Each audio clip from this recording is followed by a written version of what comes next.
Welcome to the Coffee in the Barn. I'm Casey Bradley, President and founder of the Swine Group. If you are thinking about entering, changing, advancing, or reinventing your career in the animal science industry, we are here to help you succeed.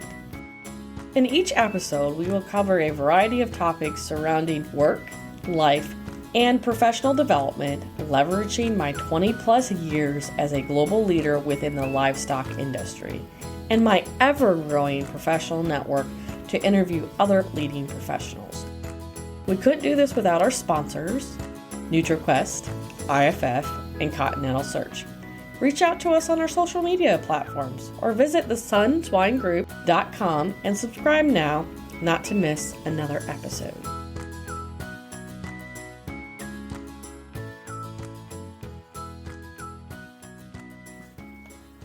Hello everyone, this is Dr. Casey Bradley, your host for today's episode of Coffee in the Barn. As we know, animal agriculture is a global industry. But when we look at the global landscape, we have to understand that our markets are different depending on what continent, what country, or even within a country, what state or province has different regulations, different requirements, different populations of people. It doesn't matter what part of the animal science industry you're involved in, these differences can be unique to the region you're working in. But we have to understand the differences between markets, even if we're working in a small regional area, because what may happen in China, for instance, may impact me in the United States from trade, from exports to technology to regulations, as we see that one trend in one region definitely impacts other regions. And so we're going to take a clip from our webinar called Roundtable Discussions with Young Animal Science Professionals, starring Dr. Caroline Gonzalez-Vega, Dr. Nathan Horn, Dr. Neil Jarosky, and Dr. Sophie Parker Norman. At the end, we'll have Edward Yang again join us to share his perspectives of coming from China and discussing the diversity and cultural differences in the animal science industry from around the world and how it's extended his knowledge from China into the U.S. and vice versa. We've got one question actually that's for Sophie, Caroline, and for Neil. Just curious, how would you differentiate the U.S. market versus the U.K. versus the European markets?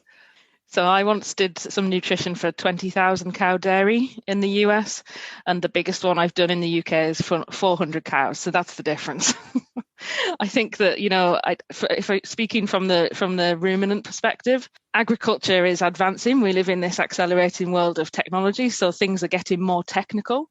And 9 times out of 10, you'd be speaking in the US to a ruminant nutritionist on these big herds who's got a PhD in nutrition. It's getting more technical and the world is going in that direction. I also spent some time working in Poland when I was with AB Vista, and the average herd size there is 70 cows, So the different countries move at different speeds. The US has had all of consolidation around the ruminant industries and these huge herds, which to me is really quite exciting.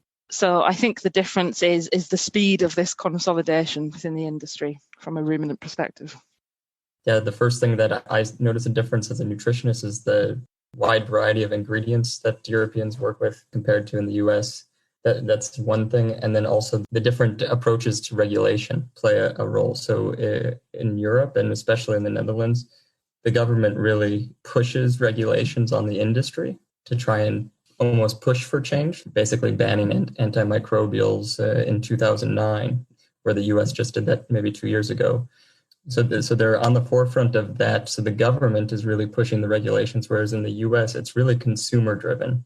So the consumers are still the ones who are making these change or telling the industry to change. So that's a different perspective because in Europe, the research is really driven, is partially pushed by these government regulations, whereas in the U.S. it's more of, I guess I would say, freedom to operate there.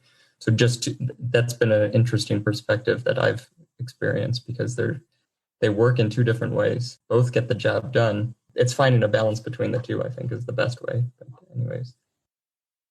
I agree with Neil on those lines, I mean, it's also, the regulations also in nitrogen excretion or like phosphorus. And here in Europe, that's why there is more pressure on low protein diets than in other parts of the world. But there are like also advantage of applying these concepts, and especially in gut health related benefits. The same as Neil was saying, regulation also like in 2022 with the zinc oxide here in Europe, we are feeling the pressure of how are we gonna help the industry to fill out that gap and to try to provide alternatives for the producers. So that's why we are also like pushing ourselves on that area on gut health solutions here in the company versus other countries that they don't have this type of regulations.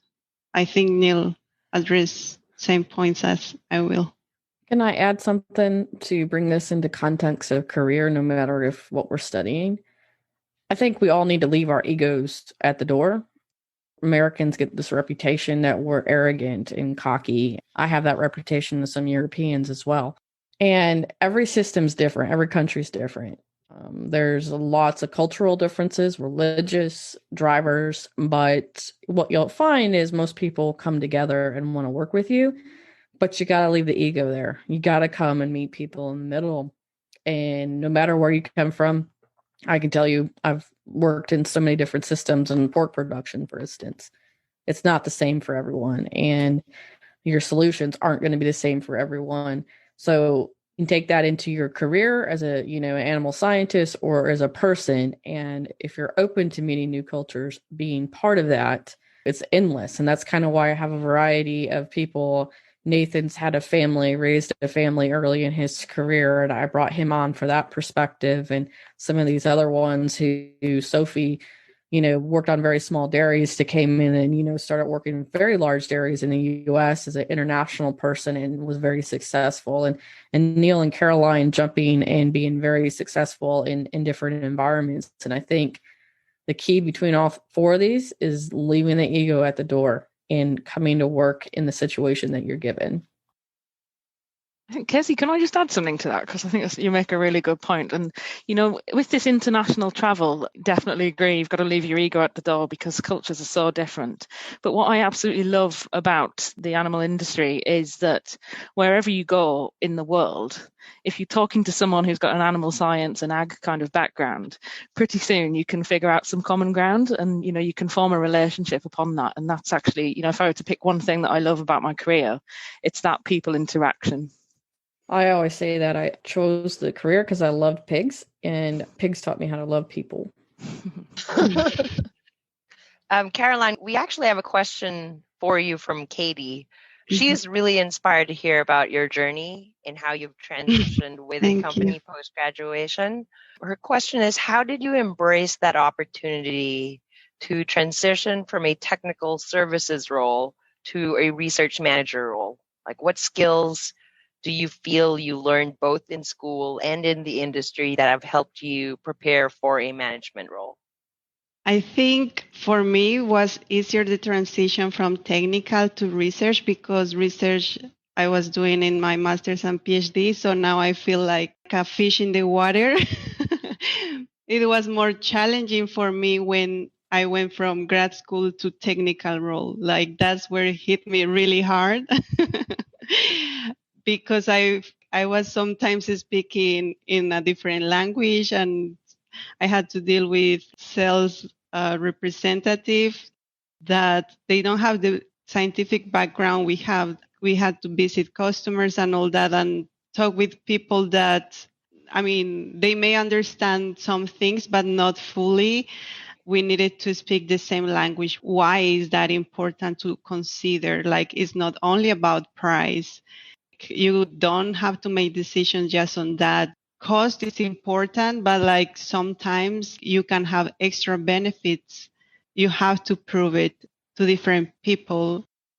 It was a hard transition for me. I think people know that you are new, so they are patient. You are feeling the progress slowly. And the most important is to be surrounded by good people, good colleagues, I think is very important. Yeah, and I'm gonna dive into that because I know Katie, and I think I know where that's coming from Katie a little bit. So Neil and Caroline, you've both got promotions in your company. Sophie and Nathan's jumped companies to get promotions. Let's hear both sides of those stories of how do you push to get that next position in your career. For me, it was identifying the opportunity.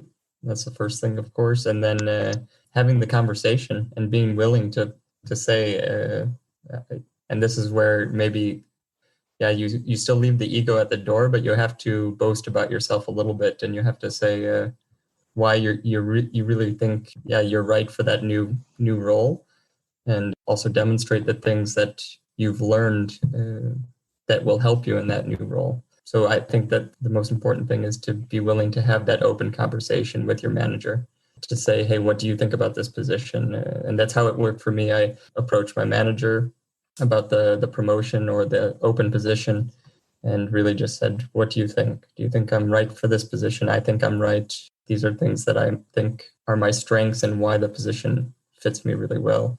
He was very supportive of it. And then you have him on your side to move forward on that. I think that's the most important thing, just have that open conversation.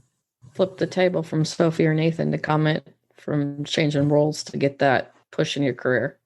Happy to go. I feel like I'm talking a lot, Casey. It usually happens. But I think that, as Casey said, most of my steps have been to different companies. And I do remember the first step to a different company. And that was quite a scary step, I have to say, because I think Caroline mentioned it earlier. You're kind of comfortable with the people that you're with, and you've kind of got to know your team and you know how it works. And you're finally starting to understand how the feed industry works, and so to take that step to a completely new company, new kinds of products, sometimes new areas of nutrition, like it was in my instance, is quite a big step. I think that once you've done it, you don't tend to regret it. It's a good thing. Good things come from it. But if I were to pick one thing that was kind of really useful advice to being hired into a promoted position by a new company, I would probably say working on strategy to sort of progress your career.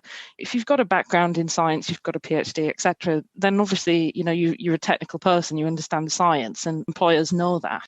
But what you really need to do to progress your career and make those steps is to get involved with strategic work and kind of expand your understanding of how business works. And for me, that's what's been helpful, is doing that strategy work, getting involved in areas of the business that weren't just R&D or the technical team. And that's really helped me take that step. I think Nathan could comment on this from some of our conversations, learning business. Yeah, I'd say that I'm glad you went before me, Sophie, because that was very well said. I can appreciate that. And from my end, it's a little bit different scenario, but one thing I think we should all aspire to, I came back to United. We're all still friends. And so as we transition through this, we all maintain very professional relationships. And, I think that to me, that's the key. How I would look at it is strategy and relationships, and being able to develop the relationships in-house and out of house, and knowing, when it's time to make a change and when the change is right. The other thing is, I guess, worry more about, I think if you're really passionate about what you do, and I don't care, about what it is but if you're really passionate about what you do and it differentiates you, then it's going to set up the stage to start developing those relationships, and then knowing, the industrial psychologists would call it emotional intelligence, knowing when the time is to have the conversations, when the time is not to have the conversations, and to be more in the background and just chug along and shine through work and so forth. So I don't know, I'd say too, so passion. I'm a very impatient person. So that's why probably staying in the same organization for about longer than 4 years has been a struggle, at least as I was maturing professionally. So it depends on, your patience level and really the organization, I would say, that you were within. And I think if you were to talk to United Animal Health Management, they would probably agree with me that it was best that I left at that time and got this other experience and perspective. And they're much happier to have me back now with that experience and perspective from a very small business, especially on the business and management sides. From a career development standpoint, what's the one thing you didn't do or feared doing, but wish you did back in grad school? I'm going to let the speakers take that one.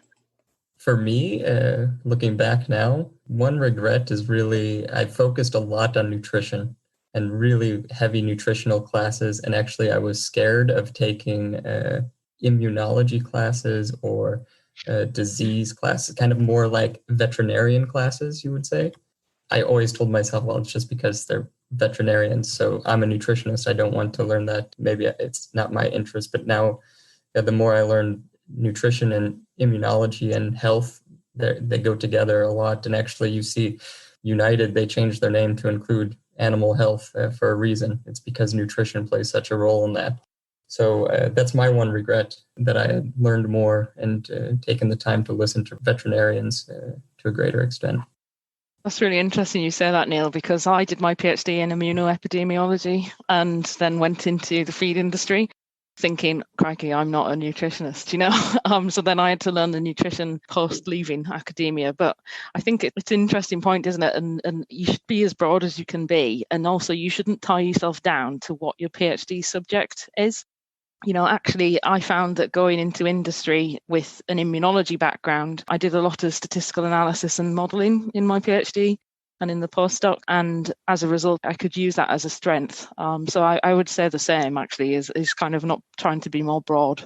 I guess the other thing I would say is I didn't spend enough time in the social clubs. I was a bit too serious, but I think we're all a bit like that. I'll add on that what Sophie social clubs and things. I think we both talked about crossing disciplines, but I didn't invest in my speaking abilities. I didn't invest in learning about emotional EQ. I didn't invest in learning about business. I totally regret all that. And I was fortunate with Comeback. They put me through the Dale Carnegie program, and that changed things for me. That changed my path. But if you're an introvert, if you're not good at presentations or your English is not good, as Caroline said, you have to work on that. That's other development you need. And you need to find, nobody's going to coach you or mentor you to do that. You have to be willing to do that yourself sometimes and seek out different programs and different skills that make you hireable and valuable. Yeah, for me, I had an amazing time in university.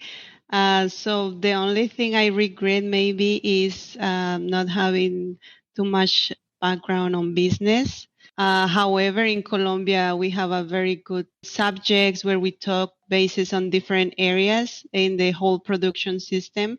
I feel like that was good, but I will like to have more like in the US on that. Because when you work for these companies, like you cannot isolate just in research. You have to think how this will benefit the customers, because at the end they need to make money out of it too. So what are the points you need to consider? All this economic analysis and all that will help you. And also, I was very fortunate to be always surrounded by international people. I encourage you, if you are like just focus on one type of people, try to open more, because this is an international industry and you will learn that there are different cultures, there are different ways to see things, and you have to be tolerant. And I think this was amazing for me. And that's maybe why I'm feeling comfortable now. Like I can live here in Germany or in US or wherever, and I adapt very quickly. Let's talk about markets now, and we're going to play on Edward's business theory and what you know about China, and you've been on the real P3 and stuff, and then kind of talk about knowing markets and how important that is, and in that I want to play that more on a global perspective, because that was a big trend in our webinars, global perspective. And well, let's just start, Edward. For your degree, COVID gave you an opportunity to branch out and do something different. Why did you pick business? We talked about this before. It's just because I think there's a gap between market and the research, and then doing something like this is going to close that gap between research and market, and then doing something really applicable instead of doing research just for research. We got to bring some values out of the research. And that's how I started. But then the more I get into it, I know this is a very complicated world. So let's talk about it. You're from China, and you Yep. grew up in the swine industry in China. Yep. Can you talk about the markets over there a little bit from your perspective?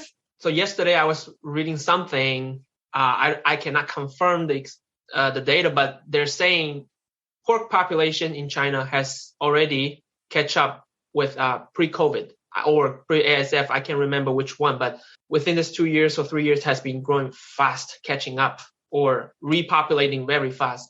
You see, it's a very huge market, and every single company is aiming at going into China because it is the largest pork producer, right? Let's say the volume number one doesn't mean quality number one yet, because there's a lot of area needs improvements. And that's why I think a lot of companies can bring very valuable technical supports to China, or at least learn together. Let's just say one thing, marketing pigs, it's very different in China because the majority of, before ASF, the majority of producers sell their pigs to a broker, and they have no saying power in a lot of things. But many companies, larger producers, are learning from the US systems and how the grading system and everything can tie up to marketing pigs and strategies for marketing pigs. And I mean, that's an area a lot of the Chinese producers are learning. Interesting. And I think partly from this webinar a little bit and talking about the different markets and really what I learned when we go to Europe, let's just take the feed industry, for instance. It's really, so as a feed additive company, you're selling to a feed company and then to the producer. Where in the US now, especially in swine and poultry, not necessarily in ruminants, you still have more farm gate sales in the ruminant market, but you're still getting integrated. So here it's really selling directly to the producer. Exactly. We still had feed companies. It's blended. You go to Canada and you have two main integrators there, and you sell to feed companies as well. And so you go to South America, you have co-ops, and then you have, big companies like BRF.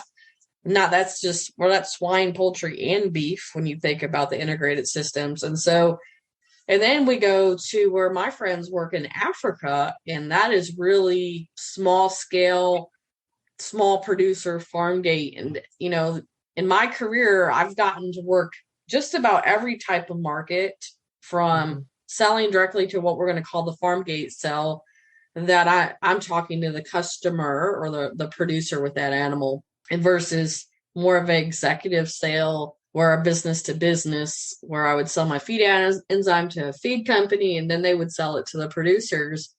And, I've had a mix of that, small producer, show pig guy, even messing with equine and show animals is a different selling feature. And we talk about global markets.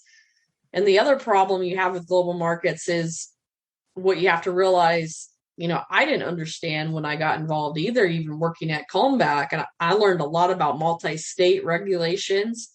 And then the US, every state has its own feed regulations. And then you go internationally, regardless of feed, it's like I'm running a research project now, and they're like, well, you can't take that machine to Brazil because it's not approved. I'm like, a piece of equipment I can't use in Brazil, but I can use this other piece in animals, because some may be approved for humans, some may be approved for animals. So that was the hardest thing, was learning about the regulations of how to sell something. So Europe is a slower pace to get something approved, and like a feed additive, I have to have not only approved for pigs or recognized as safe as here in the US, call it grass status, but we have to have it for every phase. So there's a lot of feed additives that aren't available for sows because nobody's done the work in sow research to get it approved, for instance, or turkeys, or, some of the minor species. And so that was really eye-opening as we think of markets. We're talking about on other episodes, personalities and culture and things like that plays a big role in how markets work.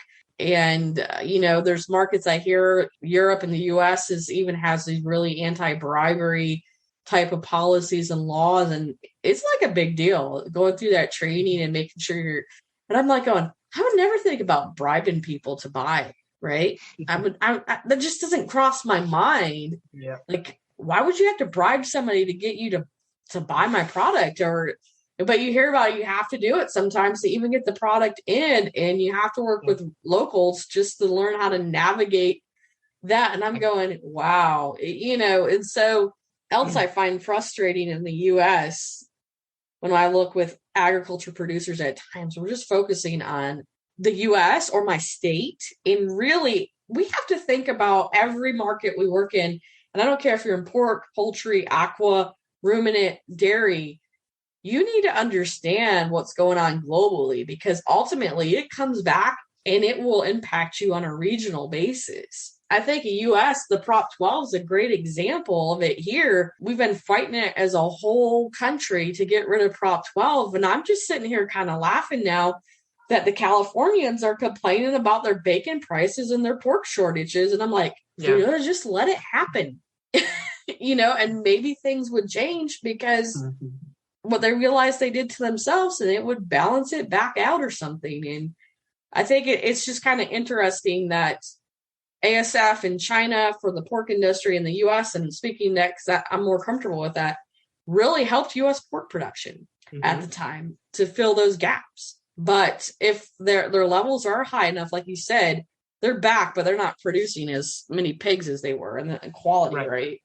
And so we're going to stay high. But once China figures that out and can keep into more of an integrated system, which just sounds like they're going to, versus the older style backyard, smaller producer, watch out, because, when China stops buying pork, or if they stop buying corn, it's a big deal for here in the US. It impacts every American producer all the way through. If there is with the trade wars and stuff, and it's just important that you understand it from a global perspective, and not just some people may not even leave their county or understand buying conditions or the grain markets outside their county or country. And even, when we talk about markets, take a commodity course, understand that every animal scientist should have a commodity course, because I wish I would have had that in my undergrad. I've essentially been able to learn it in my career, but it impacts you everywhere. And that's what your farmers talk about. They talk commodities. And I remember the first couple meetings, I'm like, bearish, bullish, short, buying ahead, selling. I'm like, futures. What were those words, right? So if you don't know what those words mean, everybody, get to know it. And it doesn't even markets on, in ag, but crap, I sit there and watch the stock market, and I'm watching that like a hawk, and for my personal investments even. So I just think understanding markets is important. Yeah, because I think you made a good example, because we have a lot of graduates, and then when they come back and visit, we ask them all the time one question, like, what's one thing you wish you learned at school? Everybody talks about business and market. Right. And a good friend of me, Bridget, now works a feed additive company. And she was telling me that after school, even when she's been working there for months, she still don't quite understand how the whole system works. So she has to rely on a lot of online resources for market, commodity, grain prices, and how that's going to influence the whole thing, and how you're going to market your pigs and everything. Because at school, we're only focusing on nutrition or something, but then when you go out and work, it's a whole system. You can't just focus on one component. You have to tie everything together. It's a supply chain, right? Well, I think definitely COVID in 2021 into 2022, the supply chain, we have found our weakest links in our chinks in our armor, and nobody really, I don't care what industry you were in, outside of ag even, nobody understood what supply chain really meant and what it did. And, we look at inflation, and ag gets, yelled at, the big packers are causing the inflation and the rising meat costs. And I'm like, nope, I don't think so. Even though, the producers still need to make more money in my mind, but there's a lot of supply chain issues that it caused that. And I just don't like the fact that we focus on one little part of it. It's a much bigger problem. I don't care if you're selling, I was working with Pig Easy, selling feeders. We can't get parts in. to selling lysine lately because of some disasters that happened and weather issues that sunk a boat of lysine. But it's just little things like that we don't realize. And I think COVID's really helped us as an industry. And I hope we come out of it after COVID to say, man, we really need to get a better grasp of the supply chain, and because that impacts markets more than we ever thought it did. Any thoughts, Marissa, before we go? The one thing I will say I'm thankful for is I did have the opportunity to take a commodities class in my undergrad. Do I understand things to the capacity I should? Probably not, but I do have a base knowledge of some of the lingo and how things work, but definitely want to be able to expand on that in the future. Before we go, I think it's really important to note that traveling around the world, meeting different people in different regions, has truly helped me as an animal scientist understand how to be better both in the US and abroad. But it's really important to know and understand the global standards of animal science wherever you are, because you'll never know when it will come in handy or how it's going to impact your business in your region. But we also have to realize this is a global world, and we should all be proud to say we feed the world. So I hope this episode left you with the feeling that you better understand different markets, different cultural experiences, and how that'll shape you into your role as a future animal scientist leader. We hope that you enjoyed this discussion. You can watch the replay of this webinar, along with the rest of our webinar replays, on our YouTube channel, Animal Science Office Hours. And now we would like to also thank our sponsors once again, NutriQuest, IFF, and Continental Search. We are gracious that you support us in this journey. Before we go, are you finding it difficult to create your own version of success? Do you even know what success looks like for you? Well, if you don't, I suggest that you reach out to the SunSwine Group by visiting our website and booking your free next steps. We'll discuss your career and how the SunSwine Group can help you navigate that. Because our model is simple. We make pigs and dreams fly. Our mission is to share knowledge, to mentor future leaders, and transform innovation while creating a neural network of expertise to help any person, including you, any animal, or any company succeed. Thank you for listening, and don't forget to check out our socials. Find us on Facebook and LinkedIn at Coffee and Careers in Animal Science, or Instagram at coffee.and.careers. And remember, life is short. Drink your coffee in the barn.